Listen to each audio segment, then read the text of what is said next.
Next is leadership style. What are the different styles of leadership? The first one is autocratic or authoritarian leader. Such type of leaders expect his subordinates to obey those orders. So what is said by him, that others must follow the order which is being said by the leader. So this is known as autocratic, where he is taking all decisions and his decisions are being fulfilled by the followers. So here only one way communication is there, that is the superior communicate with subordinate, and this is type of autocratic where there is no freedom. Second one is democratic, that is a participative leader where leaders and workers work together. They have a good decision making, they have a good communication system, there exists freedom.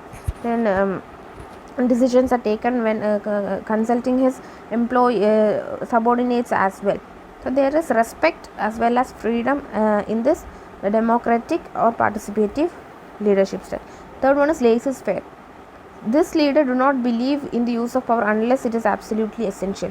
The followers are given a high degree of independence to formulate their own objectives. That is, he believes that there is no need of power, there is no use of power. He says that the followers are given good independence, freedom to frame their own objectives, so they can achieve them. And so the group members work on their own task, resolving issues themselves. So the problems are solved by the employees themselves and they work on their own objectives. So there is an independence. This is known as laissez-faire or free rein leader. Next is communication. What does communication means? Communication plays key role in the success of a manager. So communication is generally understood as a process of exchange of ideas, views, facts, feelings. Communication is defined in different ways as the process of exchange of ideas, facts, feelings, views, etc. Communication is the process of exchanging ideas or views between different persons inside the organization or wherever it is. Not only in the organization, we communicate with each other, with different people in our daily life. Let us see what are the elements of communication. The first one is sender. Sender means the person who is going to convey the idea or thought. Second one is message. That is what idea he is going to give as message. Then third one is encoding. That is it is converting the message into symbols. Media, that is through which mode you are going to communicate, like face to face or through phone or through internet or through mail. Then decoding, then it is the process of converting the symbols to the center. The receiver is the person who is going to receive your message, and feedback comes from this receiver who has read your message. The noise means obstruction or hindrances. When that is in the phone, when you are communicating through a phone, if the person is outside, then the noise of vehicles can disturb it. So this is noise. So here you can see that this is a graph showing the communication process: center, message, encoding, media, decoding, receiver, and feedback, noise. Now what is the importance of communication? Why is communication important? Because it acts as a base of coordination. A good coordination will exist in the organization when there is good communication. Helps in smooth working of enterprise. When you communicate well, all the decisions are taken correctly, they are being communicated correctly, then the working of an enterprise will be very smooth and flexible. Third one is act as a base of decision making. Decision making is actually made because of communication. When you communicate, the decision is being put into action. Then increases managers' efficiency. Communication is essential for quick performance as well as effective and efficient performance. It is one of the function of management. Next is promotes cooperation and industrial peace. It promotes peace, good working condition, good peace in the organization by reducing conflicts. And establish effective leadership. A leader should have much good communication skills. So it is an effective part of leadership. Next, boosts morale and provides motivation. Good motivator is a good communicator as well. Now let us look about the formal and informal communication. There are two types of communication existing in the organization. Formal communication means that it is flowing through official channels that take place between superior and subordinate, a subordinate and superior among employees or managers. So this formal communication is an official communication taking place between superior and subordinate, so within subordinate and superior, or among the managers as well. So it may be vertical or horizontal communication. Vertical communication means it follows from upwards or downwards through formal channel. Upward communication refers to flow of communication from subordinate to superiors, whereas downward communication is from superior to subordinate. So our top manager, then middle and low, these are the levels. So upward communication means communication from subordinate to superior, and downward communication means from superior to subordinates. So horizontal or lateral communication takes place between one division and another. That is, different departments and different divisions are communicating. This is known as horizontal, and upward or downward communication is vertical. Now, different patterns of formal communication are chain, wheel, circular, free flow, inverted V. So these are the different patterns. That is chain. This network exists between superior and his subordinate. Wheel means in a circular motion. In wheel network, all subordinates under one superior communicate. All subordinates under one superior communicate in wheel. In circular means the communication moves in a circle. People can communicate with this adjoint two person. When you look at this pattern, you can have a clear idea about this. Then free flow means each person can communicate with others freely. To any person you can communicate. Inverted V means a subordinate is allowed to communicate with his immediate superior as well as superior's superior. So you can communicate to your superior as well as your superior's superior. Now, what is informal communication? Informal communication means that there exists no formal system. It is not official.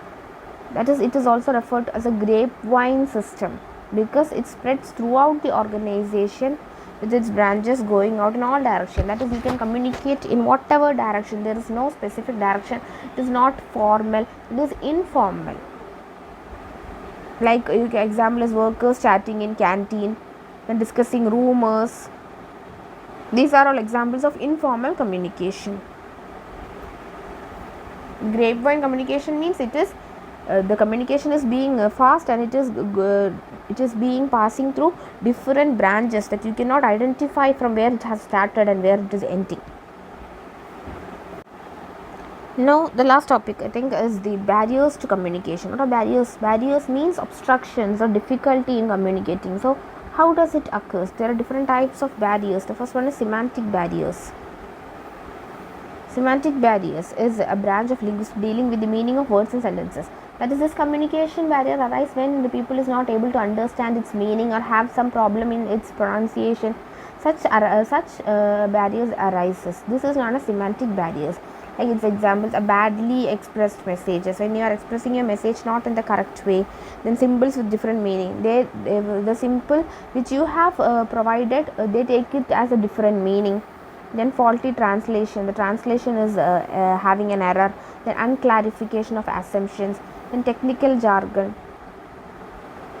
And technical jargon means they are used technical jargon while explaining. So people doesn't know what it actually means. They do not understand the meaning of such words. The body language and gesture. They are not able to catch your body language. The way you talk, the way you move, the way you express. Next is psychological barriers. Psychological management, your emotional factors, your psychological factors. Like a sad person, he cannot express his feelings correctly. So you cannot understand that because he is in a bad situation, so he is not able to communicate well. This is a psychological, like premature evaluation. That is, you imagine something before getting the exact complete message. Before hearing the complete message, you try to take an evaluation.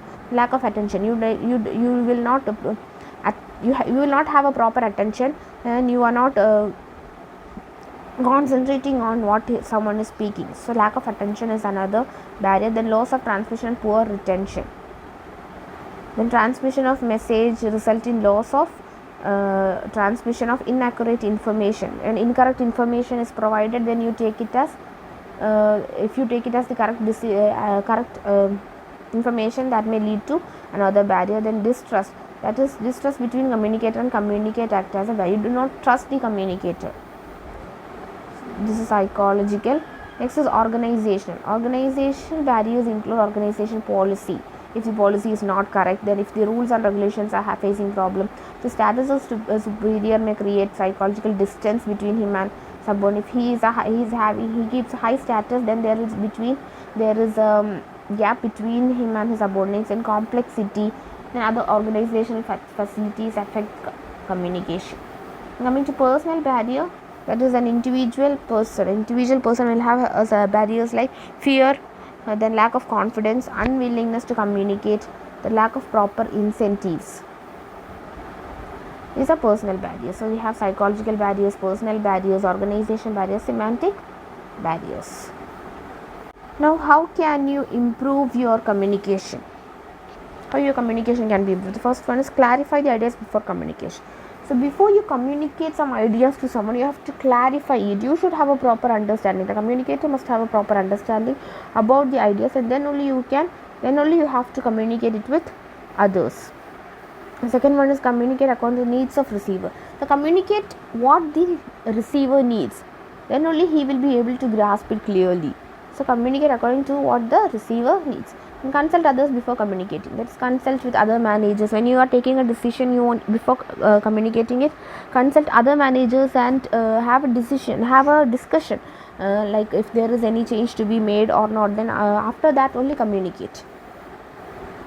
Then be aware of language's tone and content of message. You should be aware of your language, then you should have a good tone, and the content of message must be very informative and must be able to understandable and convey things of help and value. So communicate something that has some value. Then ensure that you get a proper feedback from those who have heard your information. Then communicate for present as well as future. Not only communicate today, you should have to communicate for the future as well. Then follow up communication, that there should be a regular follow up and review about instructions. Then be a good listener. After you have communicated, after you have finished your communication, you have to wait, and you have to be a good listener. You have to listen what others also have to say. If there is a problem, then have to listen to what others also need to say. So this is all about this chapter. This is a big chapter actually. We are learning about many terms under this chapter. So hope you have understood.